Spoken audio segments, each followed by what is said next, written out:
A dica número um, quando você for fazer uma reunião para apresentar Brasil Social,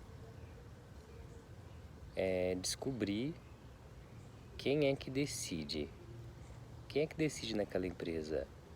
É uma empresa familiar? É uma rede? Quem é que decide? É importante saber se tem um escritório central, se é uma loja central. Então, como descobrir quem decide? Às vezes o próprio colaborador, o funcionário, ele pode te dar essa resposta. É só você perguntar assim, como quem não quer nada, onde que fica o pessoal assim responsável pela contratação?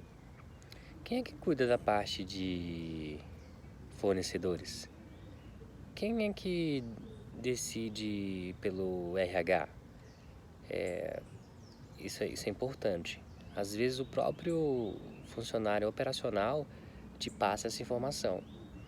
É muito importante você falar com a pessoa certa.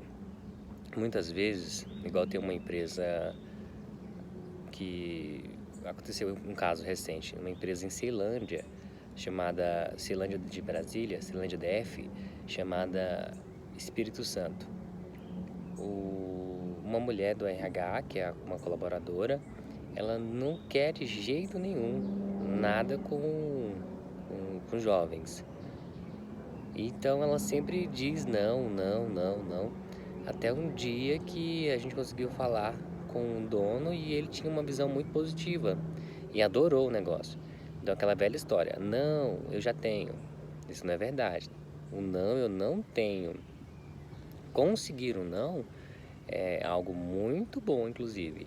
Porque se eu conseguir um não, eu aprendi alguma coisa com aquela situação. Agora, o problema é se esse não é quando esse não vem de alguém que realmente é um decisor. Então, por isso que é muito importante essa análise de descobrir quem é um decisor. Isso é feito em 1 segundo, 2, conversando com o atendente, conversando com o colaborador, não entrando muito no assunto, porque se você fala realmente do que se trata, se você falar a palavra estágio, estagiário, você vai assustar na hora aquele colaborador, porque ele já sabe que de alguma maneira o estagiário compensa muito mais do que ele. E ainda sendo da Brasil Social, com o nosso método DHBS, ele chega motivado, alegre, carismático. A nossa dinâmica de trabalho acaba que faz com que aquele jovem tenha um desempenho 5, 6 vezes melhor do que aquele colaborador que eu dei a trabalhar, porque nós implantamos na mentalidade dos nossos jovens que é importante o desenvolvimento profissional a partir da fase número 1, que é o programa de estágio. Então pode ser pior para ele, porque rende 5, 6 vezes mais e custa 3 vezes menos.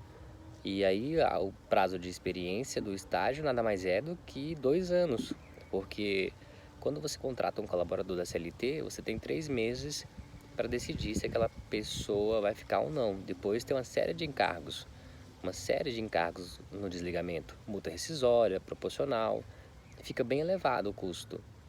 E as pessoas, às vezes, nos 3 meses, elas fazem tudo certinho. Aí, depois de 3 meses, elas começam a chegar atrasadas, a atender de cara feia, mal-humoradas.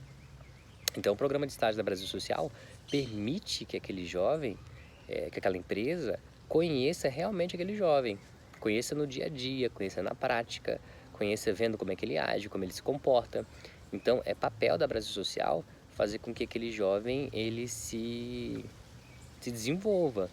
Então a gente tem até o alerta vermelho, que nós percebemos isso através de uma visita que nós fazemos à empresa, para perceber se aquele jovem tem chances de desistir do programa nos próximos dias, semanas ou meses. Se for constatado que ele precisa, através de uma ferramenta de análise, nós vamos ou conversar com esse jovem, fazer um diálogo direcionado para tentar reprogramar aquelas ideias, ou senão nós vamos substituir. Nunca a Brasil Social vai deixar o empresário na mão, tá bom? Então, basicamente é isso. Lembrando que eu preciso saber com quem eu estou falando, eu preciso saber quem decide, e eu não saio dando informação para todo mundo, porque algumas pessoas podem me dar um não, e são pessoas que vão me impedir de chegar em quem decide. E de verdade mesmo, se você falar com quem decide, a coisa toda vai. Só precisa chegar na frente de quem decide.